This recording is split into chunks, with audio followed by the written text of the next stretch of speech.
היי חברים, שלום לכולם. היום אני רוצה לדבר איתכם על 10 דברים שאני לא כל כך אוהב בדרום קוריאה. עכשיו, לא הייתי אומר שאני שונא, הייתי נזהר טיפה בעניין ואומר שאני פשוט לא כל כך רגיל, לא כל כך מתחבר, והייתי שמח אם הדברים היו טיפה אחרת. והסיבה היא שבגלל שגדלתי תקופה כה ארוכה מחוץ לדרום קוריאה בישראל, אז יש הרבה דברים שהם לא רגילים לי, שהם חדשים לי, כמו למשל השוק התרבותי שאני חווה מיום יום. כי לכל אדם יש את צורת החשיבה שלו, והמחשבות משתנות מאדם לאדם, וזה לא משהו שהוא רע. כמו שלכל מדינה יש את היתרונות והחסרונות שלה.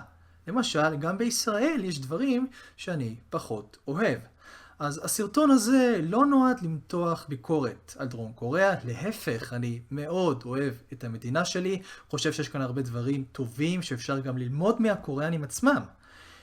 אז הסרטון הזה נועד רק כדי לשתף אתכם במחשבות ובתחושות שאני הרגשתי תוך כדי החיים שלי פה בדרום קוריאה, ואני גר כאן טיפה יותר משנתיים.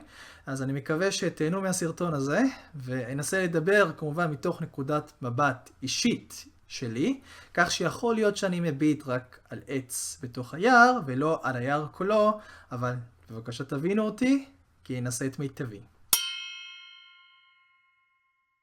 הרבה אנשים בדרום קוריאה מרבים לשאול אותי אם אני קוריאני או ישראלי. תוך כדי השיחה שלי עם קוריאנים חדשים שאני מכיר, כל עוד אני נשאר קוריאני ביניהם, אז הכל סבבה. כי אני נראה קוריאני, אני דובר קוריאנית באופן שוטף, אני גר כיום בדרום קוריאה, הכל פיקס. עד לרגע שהם בעצם מגלים שגדלתי תקופה די ארוכה מחוץ לדרום קוריאה בישראל. ואז הרבה שואלים אותי, רגע, אתה קוריאני או ישראלי? אם אני אומר להם שאני קוריאני, זה קצת מבלבל אותם, כי הם אומרים לעצמם, הבחור הזה גדל כמעט כל חייו מחוץ לדרום קוריאה, אז איך הוא יכול להישמר קוריאני? אולי איזה חיידק זיהם אותו.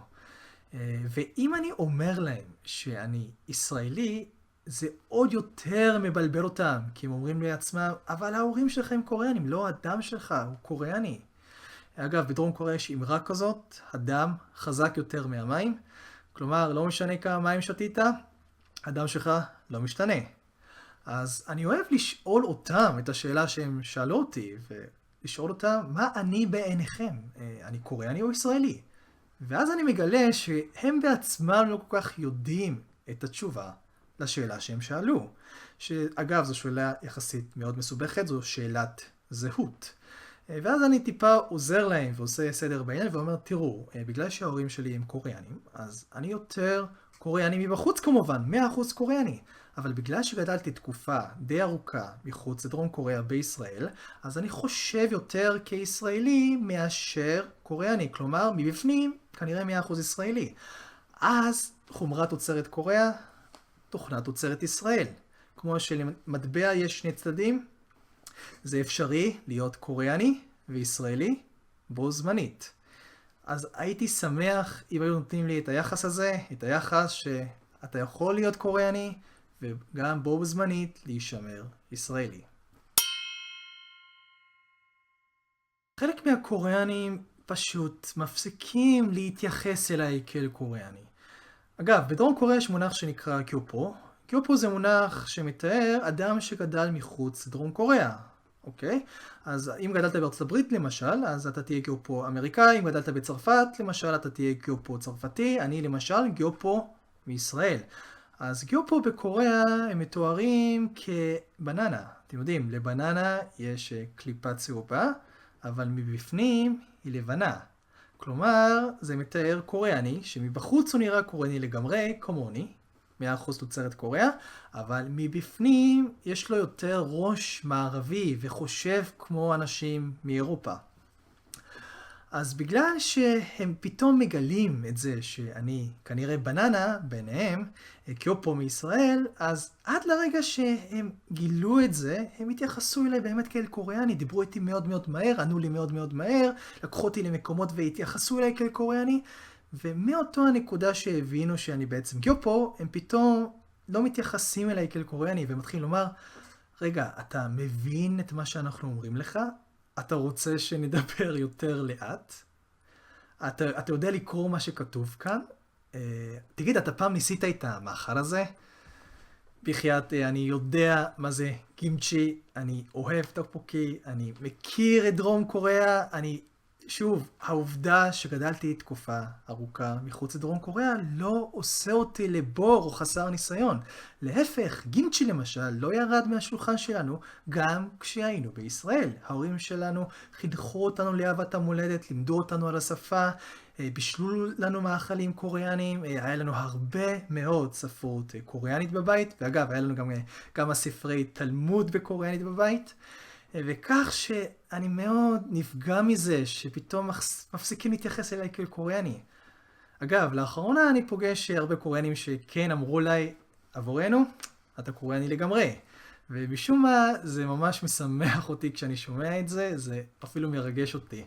אז הייתי מאוד שמח אם הקוריאנים היו מפסיקים להתייחס אליי כלמישהו שהוא לא קוריאני, ולדעת שאני באמת באמת קוריאני. אחד מהדברים שלא הייתי כל כך רגיל בדרום קוריאה כשהגעתי לכאן מישראל, זה שהרבה אנשים נטו לשאול אותי מה הגיל שלי כבר מתחילת המפגש, כי אני לא מכיר אותם. בארץ אם מישהו ישאל אותך בן כמה אתה או בת כמה אתה תגיד מה לי ולך, מה אתה רוצה לדעת את הגיל שלי, מה הסיבה. אבל תבינו, בדרום קוריאה אנשים נוהגים לשאול זאת כדי לדעת מראש איך להתייחס אליך. האם אפשר לשמור איתך על קרבה מסוימת כחבר, או האם צריך לשמור ממך איזשהו דיסטנס מתוך כבוד בגלל פער גיל. אז חבר בדרום קוריאה, תבינו, יש פה משהו מעניין, שבהגדרה אומר כל מי שנולד באותה השנה שלך. כלומר, חבר לא יכול להיות מישהו שלא נולד באותה השנה שלך. אז אני אספר לכם סיפור מצחיק שקרה לי אח שלי שחזר מישראל לדרום קוריאה אחרי תקופה די ארוכה ונכנס לבית ספר ביום הראשון שלו בבית ספר, היה בכיתה, התיישב ליד תלמיד חדש אחר שהוא לא הכיר כמובן, ואז המורה נכנסה לכיתה, ראתה את אח שלי ואת אותו התלמיד ואמרה, אתם חברים. אז אח שלי אמר, לא, הוא לא חבר שלי, אני לא מכיר את הבחור הזה. ואז אותו התלמיד הזה הסתכל, אמר לו, אנחנו חברים. ואז אח שלי אמר, לא, אנחנו לא. היום ראיתי אותך בפעם הראשונה, אני לא מכיר אותך. ואז המורה צוחקת ואומרת, תבינו ריאן, הוא חבר שלך בגלל שאתם באותה הכיתה, אתם באותו הגיל. אז תבינו שזה דבר מאוד מאוד מעניין, אבל בגלל ההגדרה קשה מאוד באמת ליצור חברויות עמוקות עם אנשים שהם הרבה יותר מבוגרים או הרבה יותר קטנים ממך. דבר שמאוד מאוד חבל, כי למשל בחברה יש הרבה אנשים שאני מאוד קרוב אליהם שהם הרבה יותר מבוגרים ממני, אבל הם אף פעם לא יחשבו עליי כחבר או יקראו לי אפילו כחבר בגלל התרבות הזאת.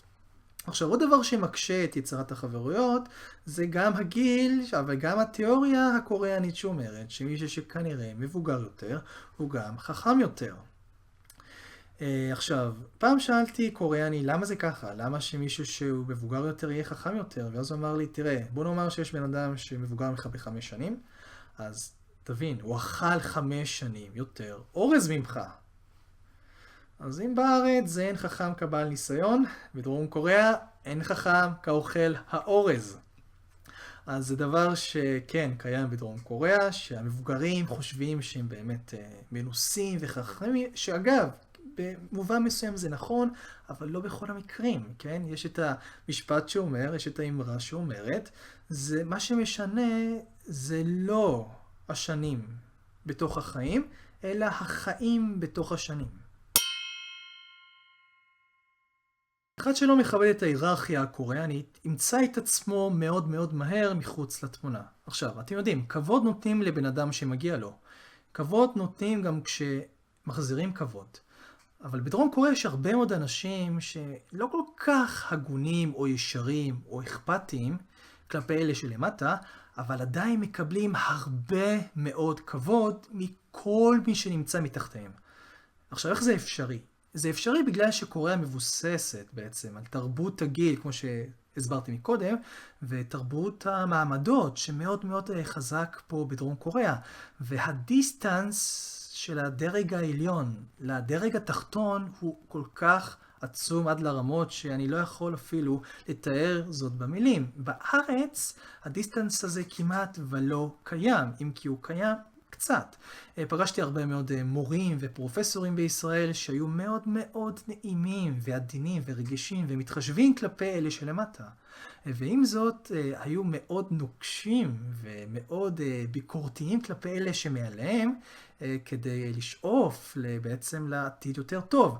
אבל בדרום קוריאה המצב הוא הפוך. האנשים שלמעלה בדרך כלל מאוד מאוד נעימים ורגישים כלפי הממונים שלהם, ומאוד מאוד לא סלחניים ונוקשים ואף מנצלים את אלה שנמצאים מתחתיהם. אז איך אני יודע את זה? אני יודע בגלל שאני שומע סיפורים מחברים שלי מהאוניברסיטה, מהעבודה, אפילו מהצבא, על מפקדים, על בוסים, או על מורים ומרצים ופרופסורים, שמתייחסים אליהם כל כך בזלזול, ועדיין מצפים לקבל את אותו הכבוד שמגיע להם, רק בגלל שנמצאים בדרגה יותר בכירה. ואותם החברים המסכנים שלי, הם בעצם צריכים להיכנע ולציית בכל לאותם המרצים.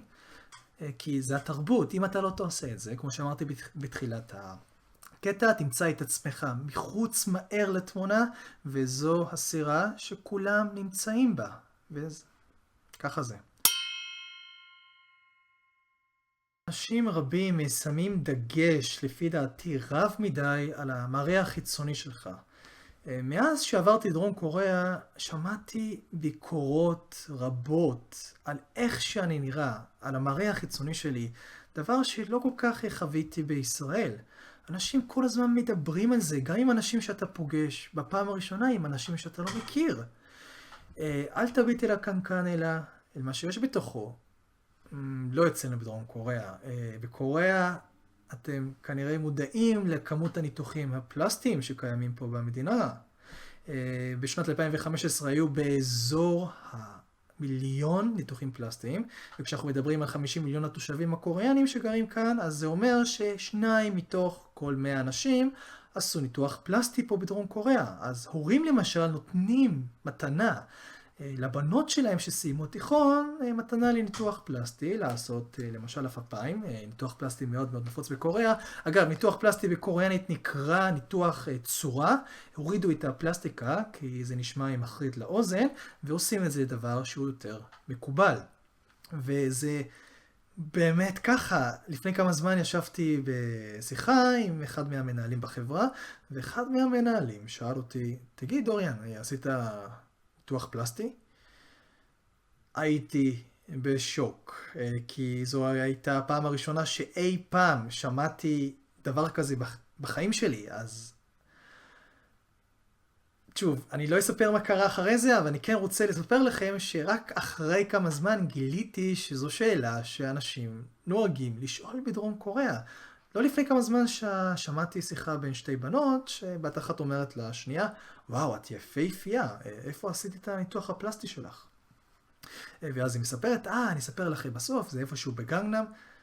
הזוי, כן? פשוט הזוי. אתם הולכים באמת לגנגנם, שם יש, אני חושב, באזור 500 קליניקות לניתוחים פלסטיים.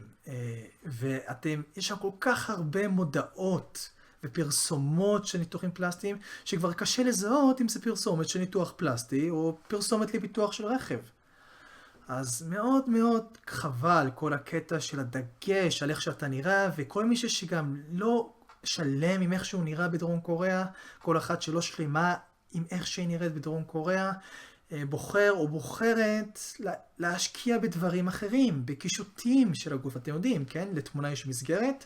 אז המסגרת בקוריאה זה הלבוש, זה האיפור, כך שהם נוטים להתאפר הרבה מדי לפי דעתי. בנות שמות המון איפור, ואגב כולן נראות פחות או יותר את אותו הדבר, וגם מתלבשים מאוד מאוד יפה, מבזבזים הרבה מאוד כספים על לבוש, דבר שחבל מאוד בעיניי. לא לפני כמה זמן חברים שלי ביקרו פה מישראל, והם היו במלון שהיה בתוך גנגנם, ושם הם אמרו לי שהם מרגישים זרוקים מהשכונה, אחרי שראו את כל הקוריאנים לבושים כל כך יפה.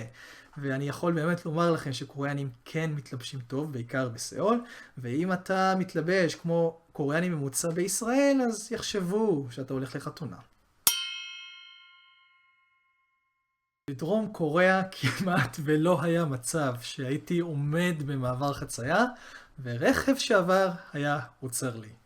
קורה אחד משני הדברים, או שכמעט נדרסתי והצלחתי איכשהו לברוח, או שפשוט חבר שלי ככה תופס אותי ככה בצוואר, מושך אותי, אומר לי, תגיד לי, אתה מטורף? אתה לא יודע? פה לא עוצרים. אתם יודעים, אולי אנחנו צריכים ללכת עם מכנסיים דוקרניים כדי, אתם יודעים, קוריאנים שונאים שריטות של רכבים, אז אולי זה קצת ימנע את כל ההתנגשויות האלה. אבל בארץ למשל נחקק חוק לפני שנתיים, שחוק לתת את זכות קדימה להולך רגל שעובר במעבר חצייה. אבל בקוריאה, אני לא יודע אם החוקים האלה קיימים, אבל אנשים פשוט לא שומרים, אז אתם חייבים להיזהר שאתם באים לקוריאה. אגב, אחד מהדברים שלמדתי כתוצאה מכך, זה שיודעים פשוט איך לברוח מרחבים. לומדים תוך כדי הזמן, פשוט אתה הולך לך ברחוב בסיאול בסמטה צפופה, ואתה לומד לעשות את זה. כן, זה דבר שאוטומטית אתה לומד להסתגל כאן בדרום קוריאה, אחרת אתה תידרס. ירקות ופירות מאוד מאוד יקרים בהשוואה לארץ. כאחד שאוהב מאוד לבשל, ירקות זה הבסיס לדברים שאני מבשל. אני מוצא את עצמי במצבים שאני כל כך בא לי לקנות בכמויות, ואני לא יכול להרשות לעצמי כי זה יקר. אתם יכולים למצוא רק בקוריאה מארז של, אתם יודעים, ככה 5 עגבניות קטנות, עשויים ככה במארז יפה ב-15 שקלים.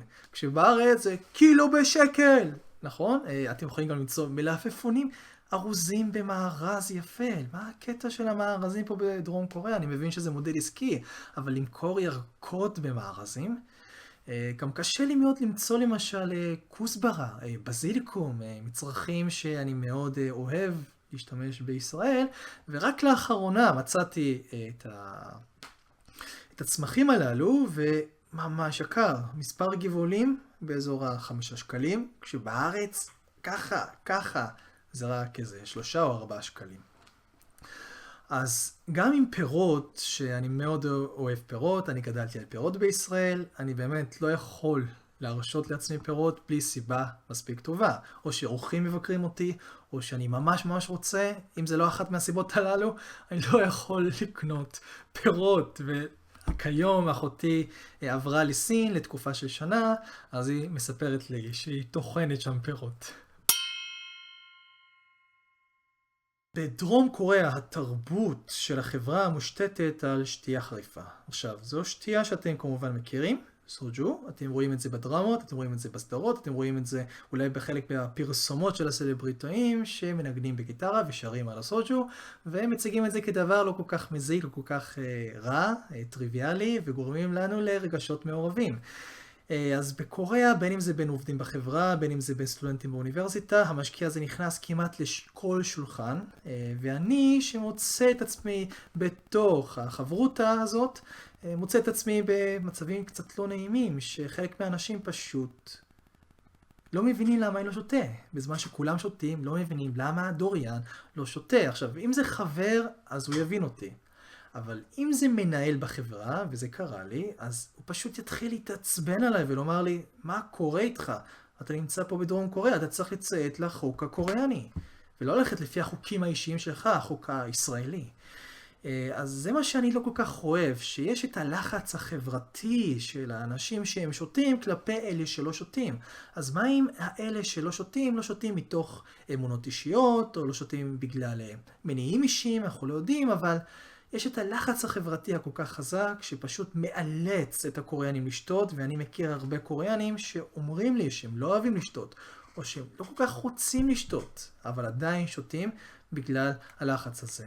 כשאני מזמין אנשים הביתה, אני גם לא אוהב לארח בשתייה חריפה, אז אני תמיד פותח את המגירה, מוציא איזשהו תה, פותח ונותן את זה לחברים, וכל פעם שהחברים שלי אצלי בבית ושותים תה, הם בשולחן, הם מסתכלים אחד על השני ואומרים, וואו, זה חול. עכשיו אנחנו מרגישים בחול. רק עצם העובדה שהבאתי להם תה או קפה במקום סוג'ו, ומדברים ככה וצוחקים ומתחברים, זה דבר שכנראה לא נהוג אצלם. הם רגילים לשבור את הקרח בשתייה חריפה. הם רגילים לצחוק אחד עם השני בשתייה חריפה, ואתם לא תאמינו עד כמה שקוריאני לפני השתייה שונה. היא קוריאני אחרי השתייה. אחד מהדברים שהיו מאוד מאוד קשים לי בדרום קוריאה זה מזג האוויר. עכשיו, שלא תבינו אותי לא נכון. 4 העונות פה פשוט מדהימות. כל עונה עם היופי שלה, אתם חייבים לבוא לראות בעיניים. כי זה מדהים לעין, אבל בגוף, לא. בעיקר בחורף ובקיץ. אני כמישהו שמגיע מישראל, שהיא מדינה יחסית חמימה, סבלתי מהקור הקוריאני שהוא באמת מטורף. אני מדבר שהסטנדרט כאן בחורף זה מינוס 10 מעלות, מינוס 15 מעלות, זה יכול להגיע גם למינוס 20 מעלות. כשנחתתי כאן בחורף חשבתי שהפלאפון שלי מקולקל, כי לא הייתי רגיל למספרים הללו, לראות את המספרים המטורפים הללו. אז בחורף אני פשוט לא יוצא מהבית בגלל הקור, אני שם לעצמי המון שכבות ועדיין קר לי. שאני חושב שאני אגדיר את זה ככה, בפעם הראשונה הבנתי שחורף יכול להיות גיהנום. ובקיץ, הלחויות מגיעות לרמה של 80%, ממש לחות מטורפות. אמנם לא מדובר בקרני שמש חמימות וחזקות כמו בישראל, אבל עדיין מדובר בלחויות שגורם לך להתקלח לפחות פעמיים ביום בתקופה של הקיץ. אגב, יש גם עונת גשמים קיצית בקיץ, ביולי, כך שתשימו לב לעובדות הללו, וכדאי לכם לבקר בקוריאה באביב או בסתיו. באביב איפה שיש פריחת דובדבן יפהפה, ובסתיו שלכת פשוט מהסרטים. המהירות שבו אוכל נעלם מהצלחת פשוט לא נורמלי. קוריאנים אוכלים מאוד מאוד מהר. עכשיו זה גם אפשרי כי קוריאנים לא מדברים בזמן הארוחה, בניגוד לישראלים שמדברים הרבה מאוד בזמן הארוחה. אולי זה גם מושתת על כל הרעיון הזה אתה יודע, אתה לא חי כדי לאכול, אתה אוכל כדי לחיות, אבל למה אי אפשר לאכול טיפה יותר לאט? כי לאכול ארוחה ממוצעת ב5, מקסימום 10 דקות, זה אולי קצת לא כל כך בריא לגוף. אתם יודעים, פעם שמעתי מרופא שכדאי ללעוס לפחות 30 פעם לפני שאתה בולע את מה שיש בתוך הפה שלך. אז אני יכול לספר לכם סיפור מצחיק שבשנה הראשונה שלי, שהתקבלתי לעבודה, אז אני הייתי נכנס ראשון למסעדה בשעה 12, ויוצא אחרון מהמסעדה בשעה 12:30, אחרי כל 100 עובדים שנכנסו אחריי. כן? הם נכנסו אחריי, אבל אני הייתי גם יוצא אחריהם. ואז יצא לי גם להכיר את הטבחיות, לדבר איתם ולהתקרב, והאמת יצא רק טוב מזה. אבל עכשיו אני כן יכול לאכול מהר. למה? בגלל הצבא. זה לא אומר שאני אוהב לאכול מהר, אבל אני הרגלתי את עצמי למהירויות הללו, כי בצבא אתה פשוט לא יכול לאכול לאט, אתה חייב לאכול מהר, אחרת אתה תוקע את כל הפלוגה. ולכן כשאני יושב עם קוריאנים, אני אוכל, כן, 15 דקות, בסדר. אבל אם אני יושב עם ישראלים, אז אני אוכל שעות. זו גם הסיבה שבעצם בופה מאוד מאוד מצליח בקוריאה, כמו למשל רשת ויפס. אני חושב שפשוט שזה היה קורס בישראל. אוקיי חברים, אז עם אילו דברים אתם התחברתם? עם אילו דברים אתם לא כל כך הסכמתם? אם יש לכם דברים שאתם לא אהבתם בדרום קוריאה, תוך כדי החיים שלכם פה, תוך כדי הביקור שלכם פה, אז אתם רשאים להעלות בתגובות ולשתף כדי שנוכל ללמוד יחדיו. כמו שברזל מחדד ברזל, אני מקווה שהפורום הזה יהווה פורום שבו נוכל לעזור וללמוד אחד מהשני. אז אנחנו נתראה בשבוע הבא, שיהיה לכולנו שבוע טוב.